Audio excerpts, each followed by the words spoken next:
चलिए दोस्तों, तो आज स्टार्ट करते हैं ओपन माइंड के 3 लेक्चर को। इसमें हम बात करेंगे आपसे इंटीजर की। इंटीजर को बेसिकली आई या जेड से मैथमेटिक्स के अंदर रिप्रेजेंट किया जाता है। आप कभी भी इंटीजर को रिप्रेजेंट करें तो या तो आई सिंबल का यूज करें या जेड सिंबल का यूज करें। आई सिंबल बेसिकली इंटीजर के फर्स्ट लेटर आई से आया हुआ है, तो ज्यादा बेटर रहेगा कि आप आई से रिप्रेजेंट करें, लेकिन साथ में याद भी रख सकते हैं आप कि इनको करने वाले कभी कभी जेड से भी रिप्रेजेंट कर दिया करते हैं। दोस्तों, इंटीजर पे शिफ्ट होने से पहले मैं आपको थोड़ा बहुत आइडिया नंबर लाइन का देना चाहूंगा। वैसे तो आपने छोटी क्लास में नंबर लाइन को पढ़ा है, लेकिन अभी तक हम सिर्फ नेचुरल नंबर और होल नंबर को जाने हैं, तो हम नेचुरल नंबर और होल नंबर की हेल्प से ही नंबर लाइन को क्रिएट करेंगे।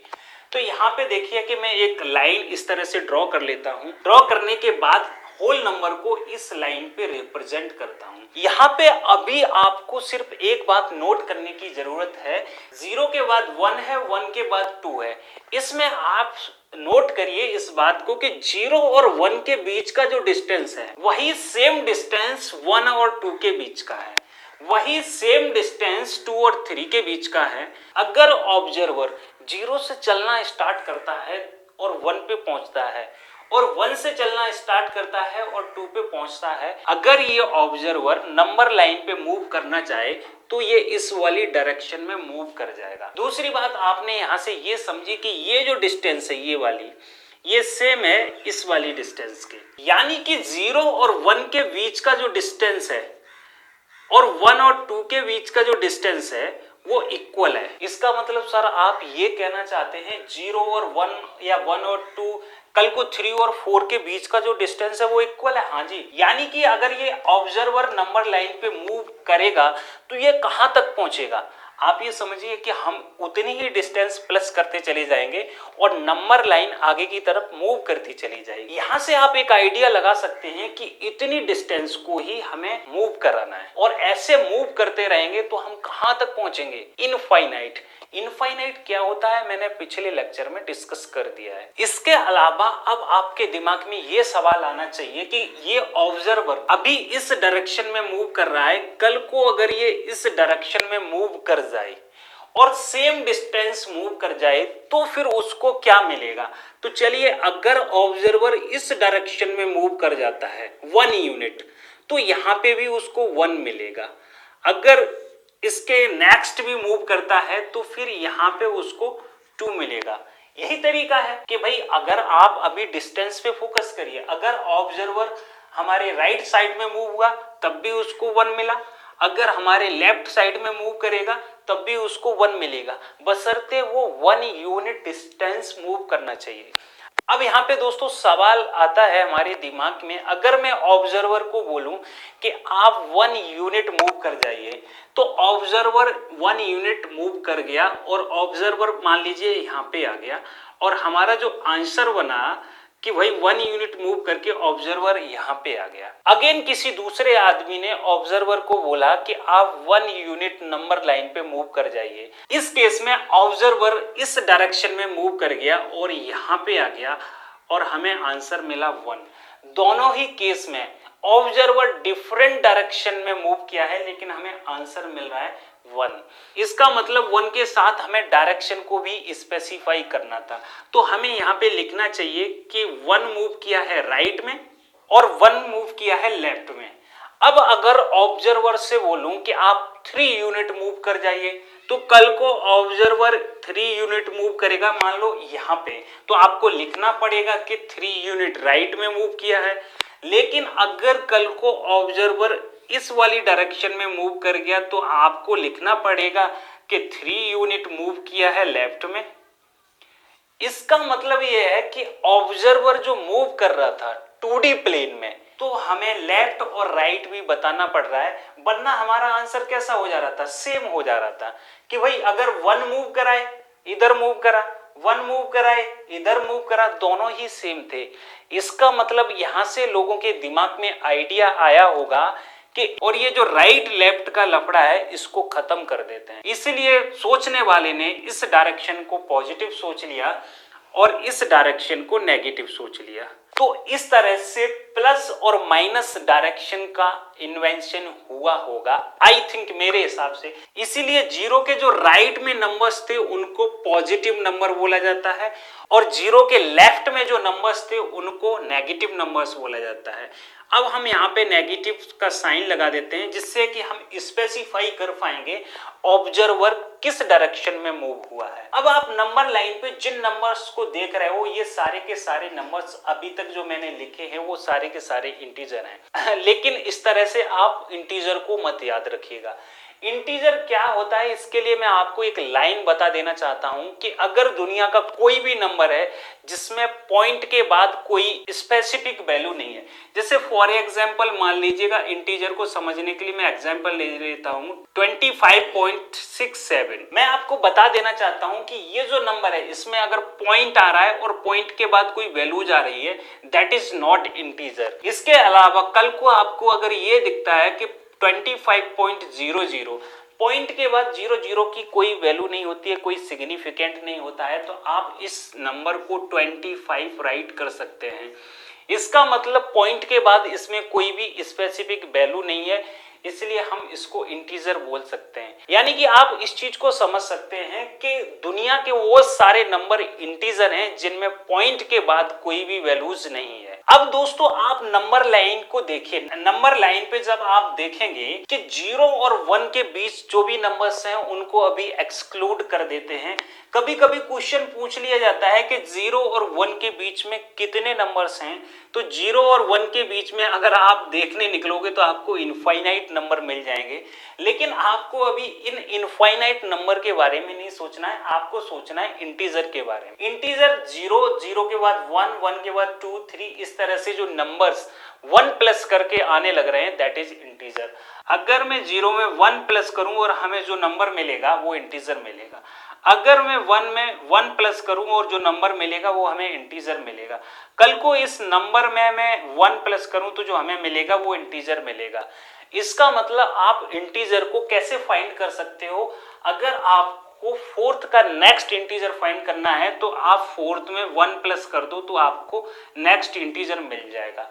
तो एक तो तरीका ये हुआ कि आप देख पा रहे होंगे कि जो भी नंबर्स है उसमें हम 1 प्लस करते जा रहे हैं तो हमें इंटीजर मिल रहा है। लेकिन दोस्तों अब आप देखिए नंबर लाइन पे 0 के जो राइट में आपको दिख रहे हैं वो सारे के सारे पॉजिटिव इंटीजर हैं जिनको हम i प्लस से रिप्रेजेंट करेंगे। दोस्तों 0 के लेफ्ट में जो भी नंबर्स दिख रहे हैं आपको अभी नंबर लाइन पे, ये सारे के सारे नेगेटिव इंटीजर हैं, इनको हम i माइनस से रिप्रेजेंट करेंगे। यहाँ पे सोचने वाली और समझने वाली बात ये है कि मैंने जब 0 को बोला है, 0 भी अपने में एक इंटीजर है, लेकिन जब मैं पॉजिटिव इंटीजर और नेगेटिव इंटीजर की बात करने लग रहा हूं तो उसमें मैंने 0 को शामिल नहीं किया है।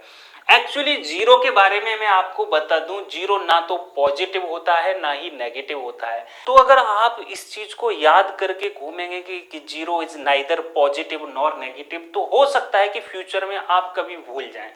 देखिए मैंने क्या किया था सर, जब मैंने डायरेक्शन का कॉन्सेप्ट इंट्रोड्यूस किया तो ऑब्जर्वर जब राइट में मूव किया था तो मैंने उसको प्लस डायरेक्शन माना था, और ऑब्जर्वर जब लेफ्ट में मूव किया था तो मैंने उसको माइनस वाली डायरेक्शन माना था। आप यहाँ पे समझिए, लेकिन जब ऑब्जर्वर 0 पे स्टैंड कर रहा है, जब तक किसी भी डायरेक्शन में मूव नहीं कर रहा है तब तक कोई भी नंबर कैसे नेगेटिव पॉजिटिव हो जा रहा है। यानी कि 0 से मूव तो करना चाहिए, 0 से राइट साइड में अगर मूव कर गया तो हम बोल रहे हैं पॉजिटिव है, और 0 से लेफ्ट साइड में मूव कर गया तो हम बोल रहे हैं नेगेटिव है। लेकिन जब 0 पे ही स्टैंड कर रहा है तो फिर कहां डायरेक्शन रही, इसका मतलब 0 क्या है, नाइदर पॉजिटिव नॉर नेगेटिव। तो आपको 0 का कॉन्सेप्ट समझ में आया कि ना तो पॉजिटिव है और ना ही नेगेटिव है, इसका रीजन क्या है। आई थिंक आपको क्लियर हो गया होगा। इसके अलावा दोस्तों इंटीजर को पढ़ने के बाद आपको ये 3 पॉइंट अपने माइंड में जरूर रखना चाहिए। पहला पॉइंट है कि अगर हम पॉजिटिव इंटीजर और पॉजिटिव इंटीजर यानी कि 2 पॉजिटिव इंटीजर को सम करेंगे तो हमें जो वैल्यूज मिलने वाली है, यानी कि फाइनल जो रिजल्ट मिलने वाला है वो पॉजिटिव मिलने वाला है। दूसरा पॉइंट ये है कि अगर हम कल को नेगेटिव और दो नेगेटिव प्लस नेगेटिव यानी कि दो नेगेटिव इंटीजर को सम करने लग जाएं तो हमें जो आंसर मिलने वाला है वो नेगेटिव मिलने वाला है। दोस्तों तीसरे पॉइंट को समझिए आप, कल को अगर एक पॉजिटिव इंटीजर हो और नेगेटिव इंटीजर हो तो फिर आपको आंसर क्या मिलने वाला है। तो ऐसे केस में आंसर डिपेंड कर जाएगा इन दोनों की एब्सोल्यूट वैल्यू पे कि इस नेगेटिव इंटीजर की एब्सोल्यूट वैल्यू क्या है और इसकी एब्सोल्यूट वैल्यू क्या है। जिसकी एब्सोल्यूट वैल्यू ज्यादा होगी वही टाइप का आंसर आपको यहाँ पे देखने के लिए मिलेगा। अब यहाँ पे एक सवाल ये आ सकता है कि एब्सोल्यूट वैल्यू क्या होती है सर। जैसे कि आप अभी के लिए समझ लीजिएगा कि 3 का अगर 3 का मैं एब्सोल्यूट वैल्यू निकालता हूं तो 3 निकलेगा, अगर मैं -3 का एब्सोल्यूट वैल्यू निकालता हूं तो 3 निकलेगा, -7 का एब्सोल्यूट वैल्यू निकालता हूं तो 7 निकलेगा। तो यानी कि ये जो वैल्यू निकल रही है दैट इज एब्सोल्यूट वैल्यू। अगर फॉर एग्जांपल मान लीजिएगा कि यहाँ पे मैं इसको आपको एक एग्जांपल के थ्रू समझाता हूँ कि पॉजिटिव इंटीजर मैंने ले लिया एक 10 और एक नेगेटिव इंटीजर को लिया मैंने -11। अगर 11 की आप एब्सोल्यूट वैल्यू देखोगे तो 11 है और इसकी एब्सोल्यूट वैल्यू देखोगे तो 10 है। इसका मतलब यहाँ पे जिन नंबर्स की एब्सोल्यूट वैल्यू ज्यादा होगी आंसर उस टाइप का बनने वाला है। देखिए यहाँ पे -11 की एब्सोल्यूट वैल्यू ज्यादा है तो आंसर हमारा यहाँ पे नेगेटिव बनने वाला है। समझे कि नहीं। तो दोस्तों अब आप इंटीजर को समझ चुके हैं तो एक एग्जाम्पल भी इंटीजर से रिलेटेड कर लेते हैं। आप यहाँ पे देख पा रहे होंगे choose the right one if A greater than B और A B belongs to I plus. सबसे पहले आप इसको रीड करिए, चूज द राइट वन यानी कि ए करेक्ट है। दूसरी बात आप समझिए कि A greater than B, A B से बड़ा है, ये ग्रेटर देन का साइन होता है। इसका मतलब है अगर ये जो साइन है ग्रेटर देन का है, इसका मतलब ये होता है दोस्तों कि ये जो आगे में लिखा पड़ा है ये बड़ा है अपने पीछे में जो लिखा पड़ा है उससे। ग्रेटर साइन का ये मतलब होता है। दूसरी बात a B belongs to I plus, आपको आई प्लस का भी मतलब मैंने बताया है अभी, तो आप अभी स्क्रीन को पॉज करिएगा और इस क्वेश्चन को सॉल्व करिएगा। चलिए तो फिर इसके सॉल्यूशन की बात करते हैं। क्वेश्चन को किस तरह सॉल्व किया जाता है, मैं जिस तरह से सॉल्व करूंगा आप भी वही सेम अप्रोच लगाएं क्वेश्चन को सॉल्व करने की। देखिए क्वेश्चन का आंसर निकालना कोई बहुत बड़ी बात नहीं है। बहुत सारे लोग क्वेश्चन का आंसर निकाल लेते हैं फिर भी ये गारंटी नहीं है कि उनका एग्जाम में सिलेक्शन हो। देखिए सबसे पहले अपन क्वेश्चन को पकड़ते हैं चूज द राइट वन, यानी कि इसमें से हमें जो राइट है उसको चूज करना है। दूसरी कंडीशन हमारी ये है कि ए ग्रेटर देन बी, यानी कि अपने को क्वेश्चन ने बता के रखा है कि जो ए लिखा पड़ा है यहाँ पे वो बी से बड़ा है। इसका मतलब आप ऑप्शन को देखिएगा, ये जो ए है वो बी से बड़ा है यानी कि ये जो बी है उससे बड़ा है। तो इस कंडीशन से हमें ये बात समझ में आई कि ए इस बी से बड़ा है। तो पहली बात आप अपने दिमाग में इसको सेट करें, ए बी बिलोंग्स टू आई, यानी कि कल को हमें ए बी को उठाना पड़ गया तो ए बी हम किस में से उठाएंगे 1 2 3 4 डॉट डॉट इनफाइनाइट। इनफाइनाइट पे हमेशा ओपन ब्रैकेट लगाइएगा, यहाँ पे कभी करली और क्लोज ब्रैकेट नहीं लगता है, याद रखिएगा इस बात को। तो यानी कि ए और बी हम उठा सकते हैं, किस में से उठा सकते हैं, इसमें से। अब आपको दो कंडीशन बताई क्वेश्चन ने कि ए बी से बड़ा है और ए बी को आप पकड़ना चाहते हो तो आप इन नंबर में से पकड़ लीजिएगा, क्योंकि ये हमें यहाँ पे बता रखा है कि आई प्लस में से पकड़िएगा। अब आपको दो बातें क्लियर हुई। तो दोस्तों ये तो तरीका रहा क्वेश्चन को समझने का। अब अपन मूव करते हैं ऑप्शन की तरफ। तो सबसे पहले फर्स्ट ऑप्शन को पकड़ते हैं कि a माइनस बी। आप a और b को आप इसमें से पकड़ सकते हो, यानी कि सारे के सारे पॉजिटिव हैं। और यहाँ पे दूसरी कंडीशन ये है कि a b से बड़ा है, इसका मतलब ये जो a नंबर है ये ग्रेटर हो जाएगा b से। और जब बड़े में से छोटे नंबर को घटाते हैं, जब बड़े में से छोटे नंबर को सब्ट्रैक्ट करेंगे तो आंसर पॉजिटिव ही रहने वाला है। कैसे, अगर आपको अभी नहीं चमका हो तो आप पकड़ लीजिएगा, कोई एक ए को बड़ा पकड़िएगा और बी को छोटा पकड़िएगा। तो मैं ए को यहाँ से 4 नंबर पकड़ लेता हूं और बी को, अगर मैंने ए को 4 पकड़ा तो बी को पकड़ने के कितनी पॉसिबिलिटी है कि मैं 2 भी पकड़ सकता हूं, 1 भी पकड़ सकता हूं। तो ए से अब जितने भी छोटे नंबर हैं आप वो बी के लिए पकड़ सकते हो। तो मैंने पकड़ लिया 1 और 3, वही यही पॉसिबिलिटी है। इसके अलावा और कोई नंबर थोड़ी ना पकड़ सकते हैं जो इंटीजर है, सिर्फ 2 ही इंटीजर है। इसके अलावा एक और इंटीजर है 0, लेकिन यहाँ पे मैंने i प्लस की बात की है, यानी कि पॉजिटिव इंटीजर की बात की है। तो यहाँ पे 0 को नहीं लेंगे क्योंकि 0 ना तो पॉजिटिव होता है और ना ही नेगेटिव होता है। तो यहाँ पे 1 और 3 को ही पकड़ सकते हैं। अब a की वैल्यू अगर आप 4 देखें और b की वैल्यू यहाँ पे 1 और 3 देखें, तो भले ही 4 में से आप 1 को घटाइए या 3 को घटाइए, आंसर हमेशा कैसा मिलने वाला है? पॉजिटिव। तो इसका मतलब ये वाला ऑप्शन हमारा राइट हो गया। अब बात करते हैं दूसरे ऑप्शन की। दूसरे ऑप्शन में कह रहा है कि दोनों नंबर पॉजिटिव हैं, यानी कि ए और बी को पॉजिटिव में से पकड़ना है।